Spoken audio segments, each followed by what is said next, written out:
गायत्री के प्रत्यक्ष चमत्कार। डे 2। गायत्री सद्बुद्धि ही है।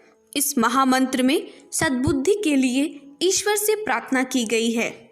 इसके 24 अक्षरों में 24 अमूल्य शिक्षा संदेश भरे हुए हैं। वे सद्बुद्धि के मूर्तिमान प्रतीक हैं। उन शिक्षाओं में वे सभी आधार मौजूद हैं जिन्हें हृदयंगम करने वाले का संपूर्ण दृष्टिकोण शुद्ध हो जाता है और उस भ्रमजन्य अविद्या का नाश हो जाता है जो आए दिन कोई ना कोई कष्ट उत्पन्न करती है। गायत्री महामंत्र की रचना ऐसे वैज्ञानिक आधार पर हुई है कि उसकी साधना से अपने भीतर छिपे हुए अनेकों गुप्त शक्ति केंद्र खुल जाते हैं और अंतस्थल में सात्विकता की निर्झरणी बहने लगती है। विश्वव्यापी अपनी प्रबल चुंबक शक्ति को खींचकर अंतः प्रदेश में जमा करने की अद्भुत शक्ति गायत्री में मौजूद है। इन सब कारणों से कुबुद्धि का शमन करने में गायत्री अचूक रामबाण मंत्र की तरह प्रभावशाली सिद्ध होती है। इस शमन के साथ साथ अनेकों दुखों का समाप्त हो जाना भी पूर्णतया निश्चित है।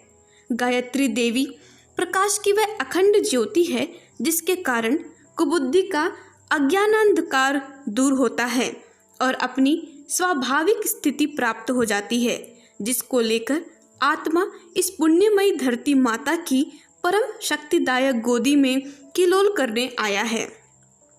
रंगीन कांच का चश्मा पहन लेने पर आंखों से सब चीजें उसी रंग की दिखती हैं जिस रंग का वह कांच होता है। कुबुद्धि का चश्मा लगा लेने से सीधी साधारण सी परिस्थितियां और घटनाएं भी दुखदायी दिखाई देने लगती हैं। जिस मनुष्य को भौरा रोग हो जाए, सिर घूमता है, मस्तिष्क में चक्कर आते हैं, उसे दिखाई देता है कि सारी पृथ्वी, मकान, वृक्ष आदि घूम रहे हैं। डरपोक आदमी को झाड़ी में भूत दिखाई देता है। जिसके भीतर दोष है उसे बाहर के सुधार से कुछ लाभ नहीं हो सकता। उसका रोग मिटेगा तभी जब बाहरी अनुभूतियों का निवारण होगा। पीला चश्मा पहनने वाले के सामने चाहे कितनी ही चीजें बदल कर रखी जाएं, पर पीलेपन के अतिरिक्त और कुछ दिखाई न देगा। बुखार से मुंह कड़वा हो रहा हो तो उसे स्वादिष्ट पदार्थ भी कड़वे लगेंगे। कुबुद्धि ने जिसके दृष्टिकोण को, विचार प्रवाह को दूषित बना दिया है, वह चाहे स्वर्ग में रखा जाए, चाहे कुबेर सा धनपति या इंद्र सा सत्ता संपन्न बना दिया जाए, तो भी दुखों से छूट ना सकेगा। गायत्री महामंत्र का प्रधान कार्य कुबुद्धि का निवारण है। जो व्यक्ति कुबुद्धि से बचने और सन्मार्ग की ओर अग्रसर होने का व्रत लेता है, वही गायत्री का उपासक है। इस उपासना का फल तत्काल मिलता है। जो अपने अंतःकरण में सद्बुद्धि को जितना स्थान देता है, उसे उतनी ही मात्रा में तत्काल आनंदमय स्थिति का लाभ प्राप्त होता है। इसे यह नहीं मान लेना चाहिए कि गायत्री उपासना जीवन सुधार का एक मनोवैज्ञानिक प्रयोग मात्र है। वस्तुतः उसका दर्शन और भाव पक्ष इतना समर्थ है कि सांसारिक कठिनाइयों के निवारण के साथ ही साधक के शरीरस्थ शक्ति केंद्रों का तेजी से विकास होता है।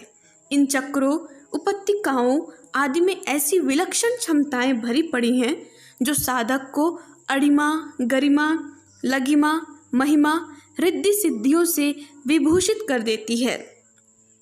इस जागृति का प्रभाव मनुष्य के व्यक्तित्व को समान रूप से विकसित करने में सहायक सिद्ध होता है। व्यायाम से शरीर पुष्ट होता है, अध्ययन से विद्या आती है, श्रम करने से धन कमाया जाता है, सत्कर्मों से यश मिलता है, सद्गुणों से मित्र बढ़ते हैं। इसी प्रकार उपासना द्वारा अंतरंग जीवन में प्रसुप्त पड़ी हुई अत्यंत ही महत्वपूर्ण शक्तियां सजग हो उठती हैं और उस जागृति का प्रकाश मानव जीवन के प्रत्येक क्षेत्र में एक विशिष्टता का रूप धारण करके प्रकट हुआ प्रत्यक्ष दृष्टिगोचर होता है। गायत्री उपासक में तेजस्विता की अभिवृद्धि स्वाभाविक है। तेजस्वी एवं मनस्वी व्यक्ति स्वभावतः हर दिशा में सहज सफलता प्राप्त करता चलता है। मानवीय मस्तिष्क में जो शक्ति केंद्र भरे पड़े हैं उनका पूरी तरह से उपयोग कर सकना तो दूर, अभी मनुष्य को उनका परिचय भी पूरी तरह नहीं मिलता है। मनोवैज्ञानिकों को अंतर्मन की जितनी जानकारी अभी तक विशाल अनुसंधानों के बाद मिल सकी है उसे वे 2% के लगभग ही मानते हैं। प्रस्तुत मन की 98% जानकारी प्राप्त करना अभी शेष है। इस प्रकार शरीर शास्त्री डॉक्टरों ने बाहरी मस्तिष्क का केवल 8% ज्ञान प्राप्त किया है, शेष के बारे में वे अभी अनजान हैं। मस्तिष्क सचमुच एक जादू का पिटारा है। इसमें सोचने समझने की क्षमता तो है ही, साथ ही उसमें ऐसे चुंबक तत्व भी हैं जो अनंत आकाश में भ्रमण करने वाली अद्भुत सिद्धियों, विभूतियों एवं सफलताओं को अपनी ओर खींचकर आकर्षित कर सकते हैं। सूक्ष्म जगत में अपने अनुकूल वातावरण बना सकते हैं। जिन व्यक्तियों के साथ अपनी कामना आकांक्षा का संबंध है उन पर ऐसा प्रभाव डाला जा सकता है कि उसे हमारे अनुकूल गतिविधि ही अपनानी पड़े। गायत्री उपासना से ऐसे ही मानसिक चुंबक तत्व सक्रिय हो उठते हैं।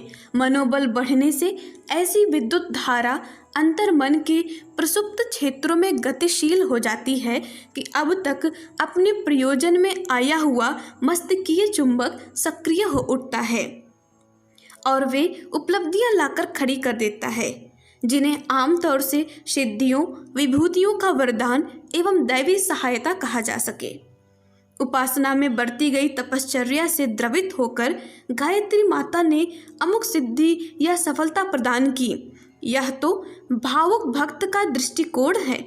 इसी तथ्य का वैज्ञानिक दृष्टिकोण यह है कि कठोर नियम प्रतिबंधों का पालन करने से जो प्रतिरोधात्मक क्षमता बढ़ी, उसने मनोबल का विकास किया। उसने अंतर्मन से प्रसुप्त शक्ति केंद्रों का चुंबकत्व जगाया और उसी जागरण ने अभीष्ट सफलताएं खींचकर सामने लाकर खड़ी कर दी। मनुष्य अपने आप में एक देवता है। उसके भीतर वे समस्त दैवी शक्तियां बीज रूप में विद्यमान रहती हैं जो इस विश्व में अन्यत्र कहीं भी हो सकती हैं। अन्यत्र रहने वाले देवता अपनी निर्धारित जिम्मेदारियां पूरी करने में लगे रहते हैं। वे हमारे व्यक्तिगत कामों में इतनी अधिक दिलचस्पी नहीं ले सकते कि अगणित उपासकों या भक्तों की अगणित प्रकार की समस्याओं को सुलझाने में संलग्न हो सके। यह हल करने की क्षमता हमारे अपने भीतर रहने वाले देवता में ही होती है और उसी को किसी अनुष्ठान द्वारा सशक्त एवं गतिशील बना करके साधक को अपना प्रयोजन वस्तुतः आप पूरा करना पड़ता है। गायत्री उपासना मनुष्य जीवन को बहिरंग एवं अंतरंग दोनों ही दृष्टियों में समृद्ध और समुन्नत बनाने का राजमार्ग है। बाहरी उपचार से बाहरी जीवन की प्रगति होती है, पर अंतरंग विकास के बिना उसमें पूर्णता नहीं आ पाती।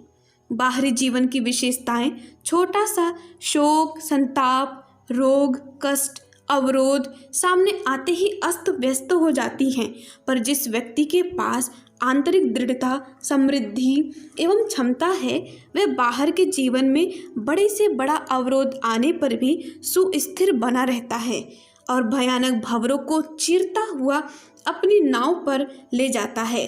भौतिक समृद्धि और आत्मिक शांति के लिए उपासना की वैज्ञानिक प्रक्रिया अचूक साधना है और कहना ना होगा कि उपासनाओं में सर्वश्रेष्ठ एवं सर्वोपरि एकमात्र गायत्री महामंत्र की उपासना ही है।